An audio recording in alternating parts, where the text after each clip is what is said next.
Welcome to this lesson video. Today we'll be looking at squeeze theorem.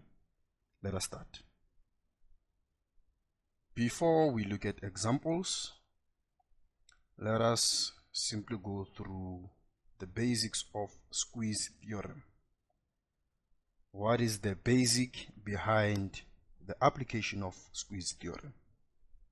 So suppose we have a particular function which is g, and then g is bounded between f of x and h of x. Simply write this down, we will explain it furthermore. Suppose our desired function is bounded between f of x and h of x. When x is near a and the limit of f of x, the limit of f of x as x approaches a particular point, it's equals to a certain number, and also the limit of f of x, not f of x, I meant to say h of x. The limit of this and also the limit of this h of x as x approaches a, which is a certain point, it's also equals to L.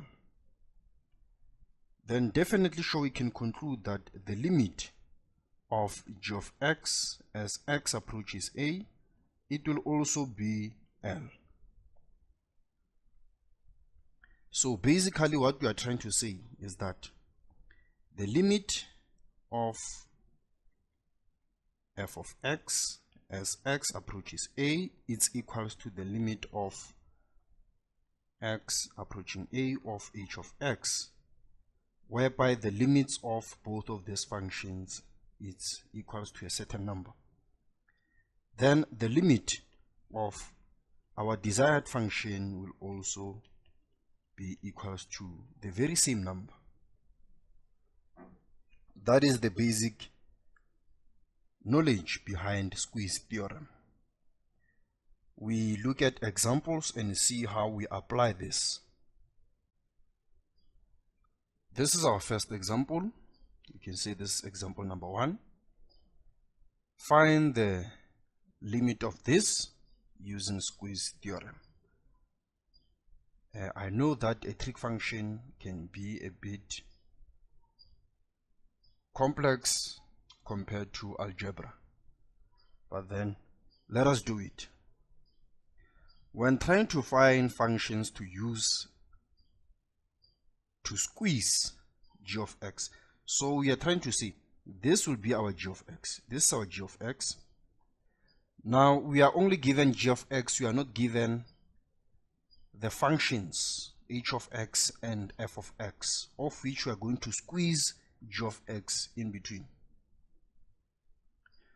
So when trying to find functions to squeeze, actually when trying to find functions to use to squeeze g of x, we want functions that are, I'm giving you the steps on how to do this.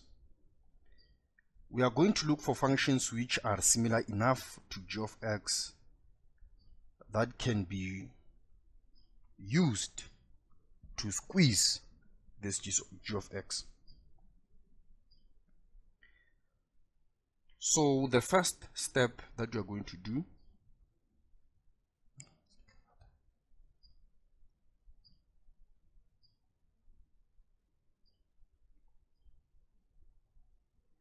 this is our first example. I know that trig functions can be a bit challenging compared to algebra, but then it's simple. Let's do it. Now suppose we are given this function which is x squared cos 1 over x squared, and then this function is g of x. We find the limit of this function using squeeze theorem.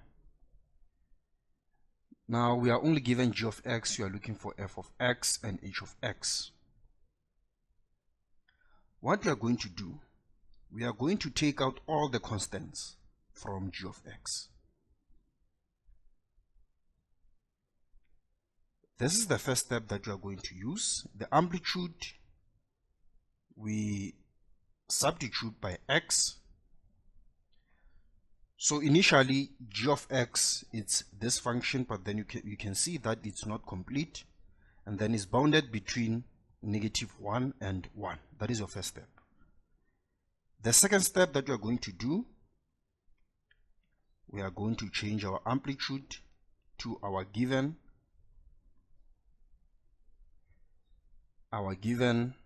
function, but you can see that the amplitude doesn't really affect where this function is bounded in between. So -1 and 1 will remain the same. Now let us look at, we compare this function and this one. We can see that we are only left with this one. So what are we going to do? We are going to multiply this function by this. We normally say it's a constant. Then x squared multiplied by -1, it will be -x squared. And then this function multiplied by x squared, it's x squared cos 1x squared. And then 1 multiplied by x squared, it's simply x squared. So you can see that we yield our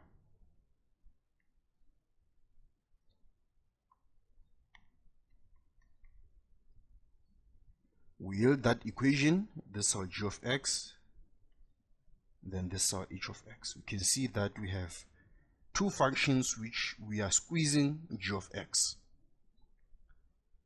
Now we continue. Remember, the limit of f of x as x approaches a, it's equals to L. So in this case, we have a specific function which is -x squared as x approaches 0. Then we need to find the limit of -x squared. It's actually simple. We simply substitute 0 squared. This will be equals to 0. So you can see that the value of L in this case it's 0. Now let us evaluate the limit of h of x as x approaches a and see whether it will be equals to 0, which is the value of L. So the limit of x squared as x approaches 0, it's equals to 0 squared, which is equals to 0. So you can see that the limit of f of x is equals to the limit of h of x as x approaches 0. Then we can conclude that the limit of our given function, which is x squared cos 1 over x squared as x approaches 0, it's equals to 0. So this, it's the limit of x squared cos 1 over x squared using squeeze theorem. That is our first example. Let us look at more examples and see if we are getting used to this squeeze theorem. This is our next example. It might seem a bit complicated, but then it's simple. Let us start. Now remember, our first step is this one. So you can see that our actual function is this one. So we are going to start with sin x 1. The next step, we need to change the amplitude. Remember, the amplitude doesn't affect that -1 and 1. Then from there we check What is the difference between this and this? We can take it step by step. No, actually, what we are going to do, we are going to raise each and every term to the exponent level, whereby the base is this e. So we have sine 1 over x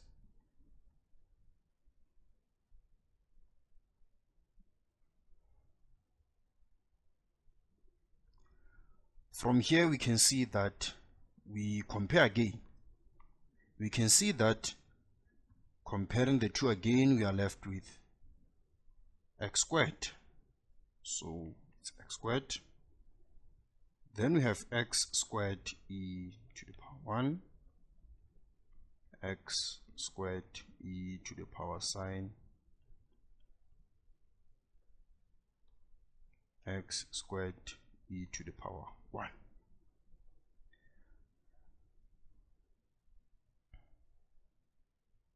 The actual reason to do this, we are trying to generate the functions which g of x will be squeezed in between. From here we can evaluate our limits. So limit of x squared e as x approaches 0. We can see that where we see x, we substitute by 0, e to the power -1.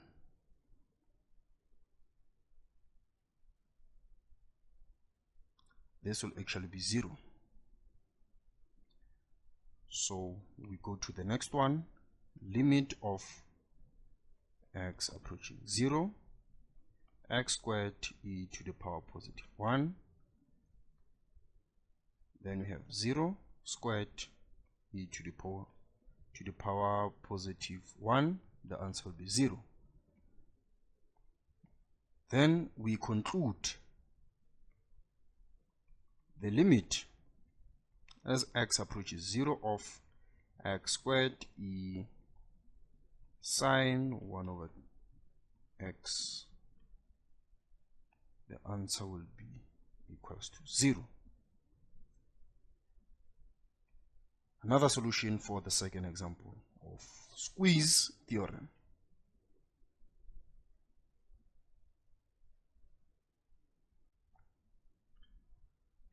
Our next example was extracted from one of the question papers, 17 November, which is question 1b.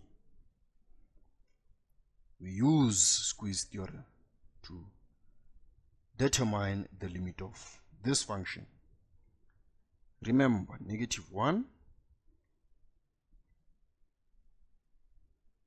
cos x 1.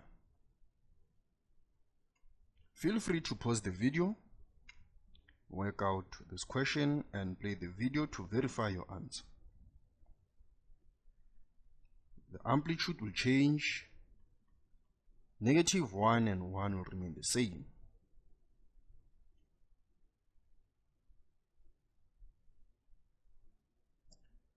From here we can compare again. We can see that we are left with x to the power 3, negative x to the power 3, x to the power 3 cos 10 over x, x to the power 3. We evaluate the limit of negative x to the power 3 as x approaches 0 is negative 0 to the power 3, which is equal to 0.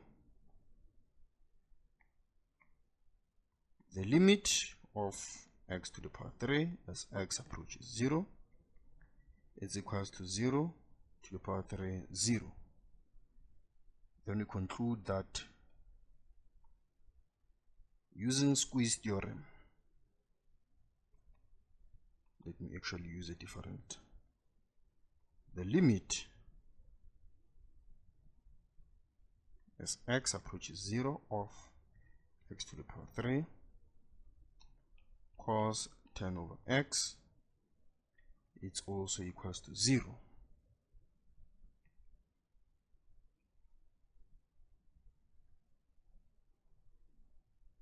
I hope you got this one correct. One of the questions which was extracted from previous question papers, this is 2016 November, Calculus A.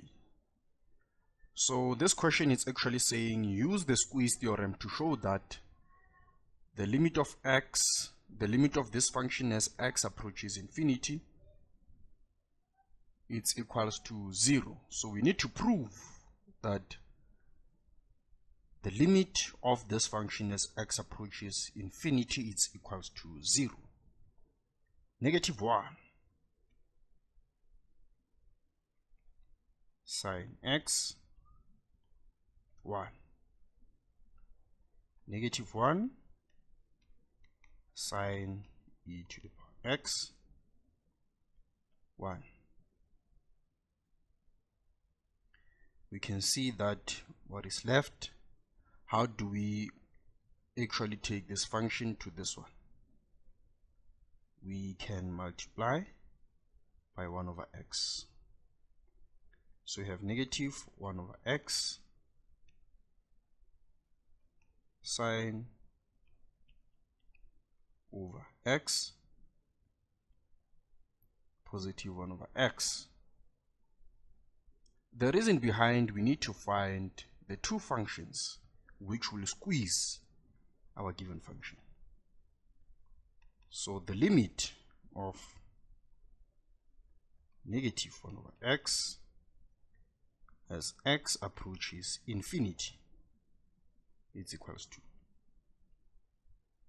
you know that infinity is a very big number in such a way that it will affect this fraction to be 0. So anything divided by infinity is the same as dividing by a very big number, which will result into 0. 1 over x is equals to 1 over infinity, which is equals to 0. Then you conclude that indeed the limit as x approaches infinity of sine e to the power x over x, it will be 0, because when you substitute infinity here, it will be a very big number, and then it will result into this one and this one. Then we are done with this question.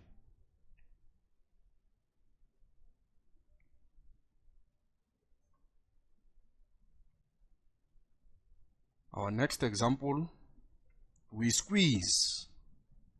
Let us do it. -1 sine x. Actually, let us use sine k.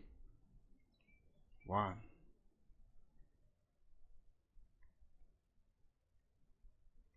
sine 1 over cos k 1. We multiply by k squared, so we have negative k squared. Actually it's k squared sine 1 over cos k squared. It's fine, we are doing it. So the limit of negative k squared as x approaches, not x, actually k, that is our variable, k approaches 0, it's equals to -0 squared, which is equals to 0. We can see our first limit, k approaches 0, is k squared, which is equals to 0 squared equals to 0. Last one. Conclusion. We conclude that the limit as k approaches 0 of k squared sine 1 over cos k will also be equals to 0. That's it for this lesson video. I hope you now know how to find the limit using the squeeze theorem. This is Bahula SJ. Thank you very much.